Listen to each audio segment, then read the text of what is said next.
Bonsoir à tous. On commence les travaux, on va dans le dur. Merci beaucoup à Dominique pour m'avoir confié cette mission d'animer la table ronde. Et je vais laisser rapidement la parole à nos intervenants. Juste quelques chiffres. Le cancer, c'est 365 000 nouveaux diagnostics par an. C'est une maladie qui a beaucoup augmenté en termes d'incidence depuis les années 80, mais la bonne nouvelle, c'est que l'espérance de vie a beaucoup augmenté en même temps. Donc ça veut dire qu'aujourd'hui, 2 millions de personnes malades en France sont en position de travailler.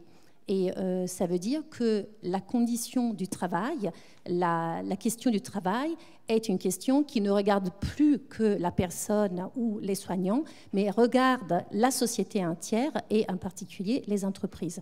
Donc aujourd'hui, on est là pour discuter et pour proposer des perspectives d'amélioration de la prise en compte de cette question fondamentale.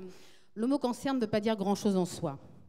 Parce que derrière ce mot se cachent des centaines de maladies différentes. C'est vrai que c'est un mot qui est associé toujours au mot, dans le fantasme des gens, à la mort. C'est quelque chose qui est morbide. Or, ce n'est plus, comme vient de dire Giovanna, ce n'est plus tout à fait pareil, et heureusement.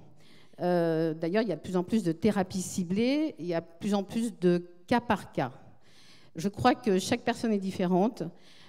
Chaque personne réagit différemment au traitement en fonction de son génome, en fonction de son ADN, en fonction de son environnement familial, professionnel, et c'est ce qui nous intéresse aujourd'hui, bien sûr.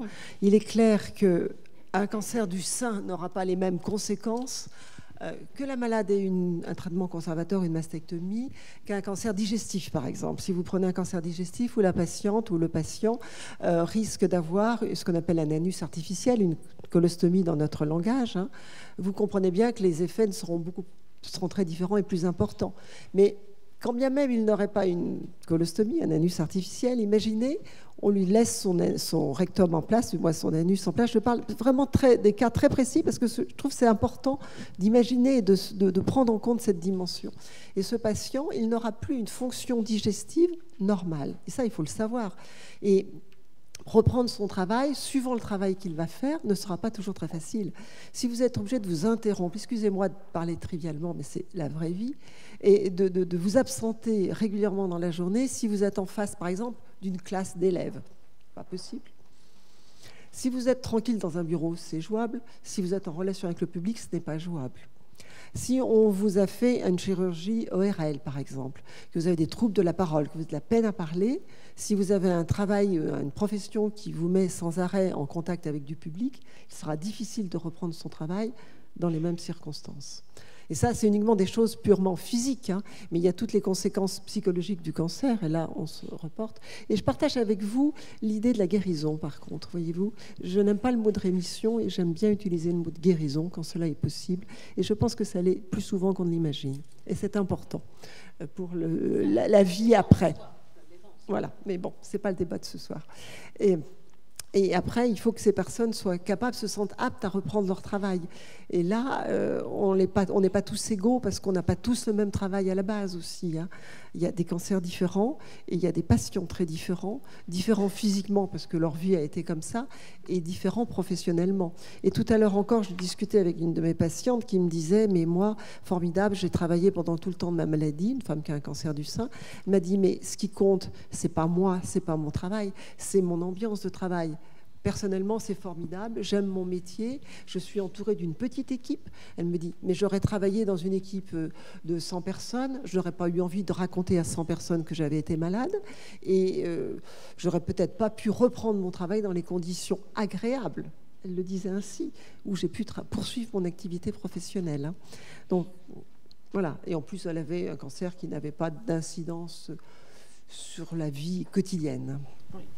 Alors, j'ai eu un cancer du sein en avril 2008. J'avais 49 ans. Vous pouvez rapprocher un peu, oui, j'avais 49 ans.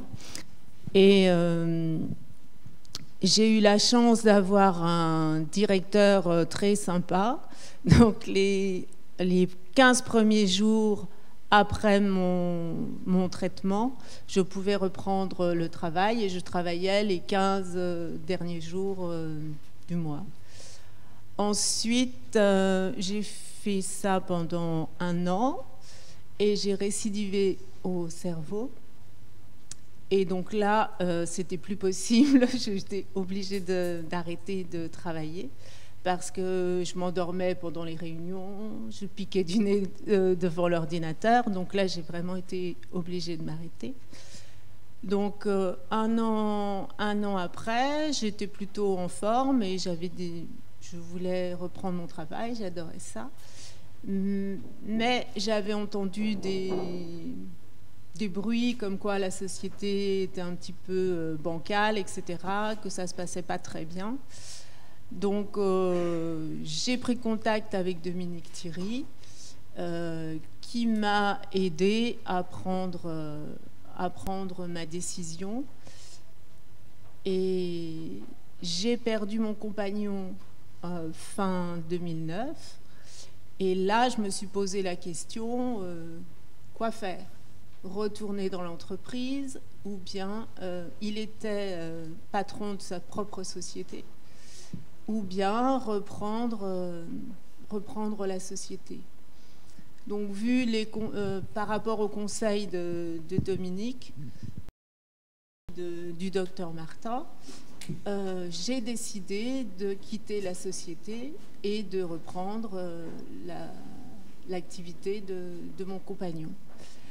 Donc le bureau étant à la maison, c'était plus pratique et plus confortable. Donc quand les jours où j'étais pas très bien, je travaillais peut-être un peu le matin et pas l'après-midi, et inversement, voilà. Donc, mais je n'ai jamais arrêté parce que c'était un soutien, les relations avec les clients, les fournisseurs. Donc ça me permettait de m'occuper de ma maladie, mais en même temps de la mettre de côté pendant tout ce temps où je travaillais. Donc en fait, je suis médecin donc, de santé au travail au sein donc, du siège Casino avec un rôle de médecin référent au niveau du groupe Casino. Et en fait, chaque patient, vous l'avez dit, est unique, mais chaque salarié aussi. Et au sein du groupe Casino, en fait, les différentes entités sont très variables. Ça passe de certaines entités avec 1 voire 2 salariés jusqu'à le siège social sur Saint-Étienne où il y a un peu plus de 2000 salariés. Et c'est vrai que par rapport à ça, on n'aura pas la même vision quand on est médecin du travail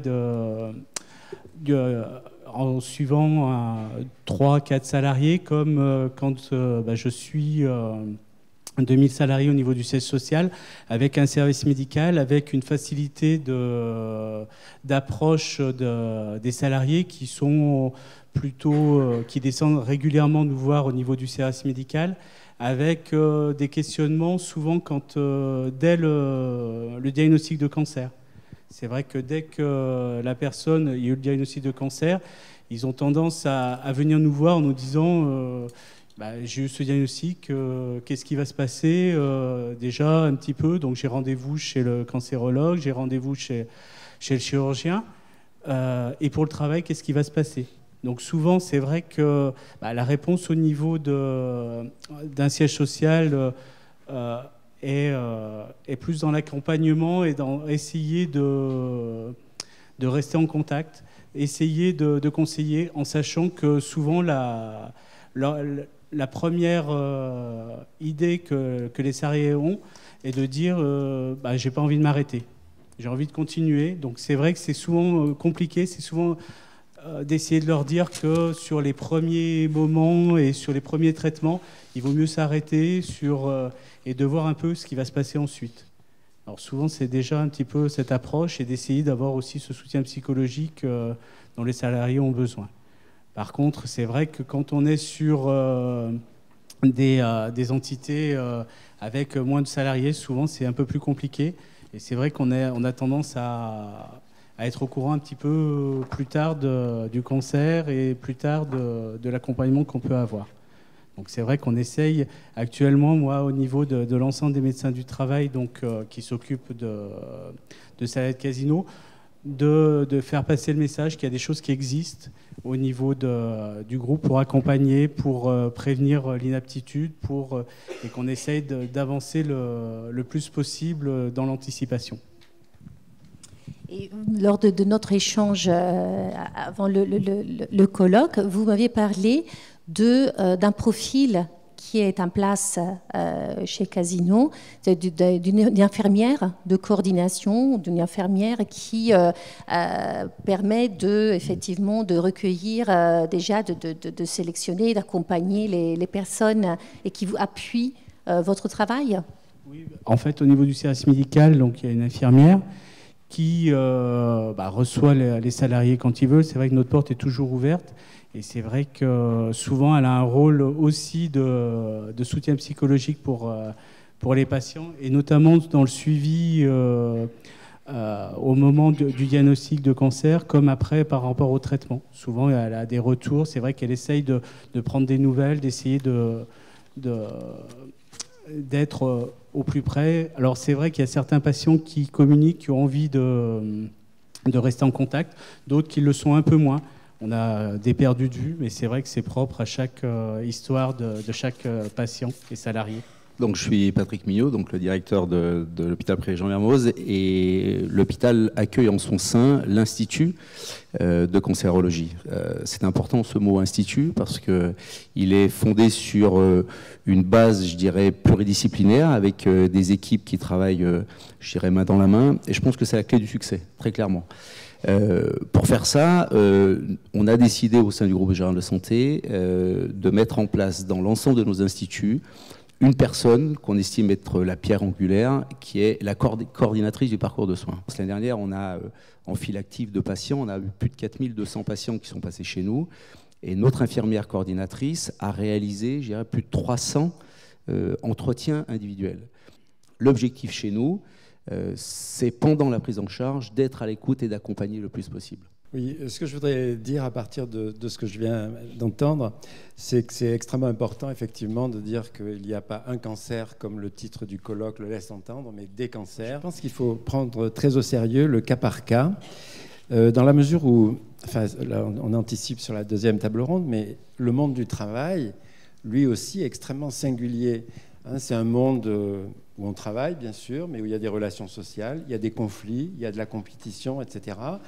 Et par conséquent, je pense que ce serait... Je ne sais pas s'il faut donner des conseils trop précis sur ce qu'il convient de faire. Parce que ce qu'il convient de faire dans telle entreprise, il ne faut surtout pas le faire dans telle autre entreprise. Et puis, ça dépend aussi des personnes. Il y a des personnes qui ne veulent absolument pas parler de leur cancer pour des bonnes raisons, pour des mauvaises raisons.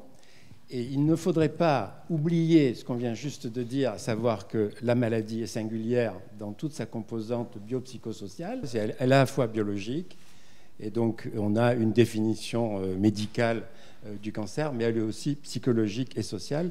Et les témoignages que vous avez donnés montrent tout à fait comment ce cancer est singulier. Ce que j'ai entendu dans ce que vous avez dit, c'est tous les arrangements que vous avez dû inventer pour faire face non seulement à votre maladie, mais à vos relations professionnelles, vos relations de couple. Et bien évidemment, de ce point de vue-là, on ne peut avoir que des arrangements singuliers. Je crois que c'est pas simplement qu'il y a plusieurs cancers parce qu'il y a plusieurs types de cancers, mais parce que les individus, face à cette situation, sont dans du singulier. Je pense que le cancer, le problème des cancers, le problème du cancer, c'est un problème d'éducation. Et c'est un problème d'éducation de A à Z. Éducation sanitaire, éducation aux symptômes, éducation, etc. Quand on soigne, c'est de l'éducation. On a parlé de chacun son cancer, chacun sa maladie. Alors c'est vrai que ces maladies sont complètement individuelles, très imprévisibles, pleines de points d'interrogation. Mais je crois que si on rajoute à ça le fait que la vie d'un individu, c'est sa vie plus son cancer, et son travail, avec toutes les caractéristiques spécifiques qu'a son travail, que représente ce travail, pour lui. Et on se retrouve dans un système qui est encore plus individuel, différent. Alors, je pense qu'il faut effectivement travailler dans l'individu, travailler au contact, travailler direct. C'est d'abord prendre le temps d'écouter, et puis après prendre le temps de chercher les solutions qui vont permettre de répondre aux aspirations propres du patient. Et puis après, quand il va falloir reprendre le travail, eh bien, il y a tout ce que va avoir comme impact, mais ça on en parlera pas doute tout à l'heure, l'impact du cancer et de la maladie sur les capacités professionnelles de l'individu. C'est-à-dire la personne qui dit « mais je ne vais plus pouvoir. Je ne vais plus pouvoir. » On travaille sur la chimiothérapie depuis des années pour savoir si la chimiothérapie, ça perturbe le fonctionnement des neurones. Alors la chimiothérapie, c'est ce qu'on appelle les troubles cognitifs.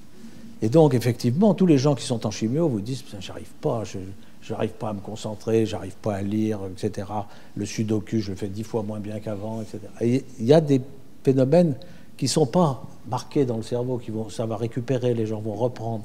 Mais il peut y avoir une perte de confiance en soi, qui, pour quelqu'un qui doit reprendre un poste de responsabilité, risque de le perturber. Il y a aussi la perte de confiance de l'institution vis-à-vis du patient, vis-à-vis de ce patient qui devient quelqu'un d'incertain.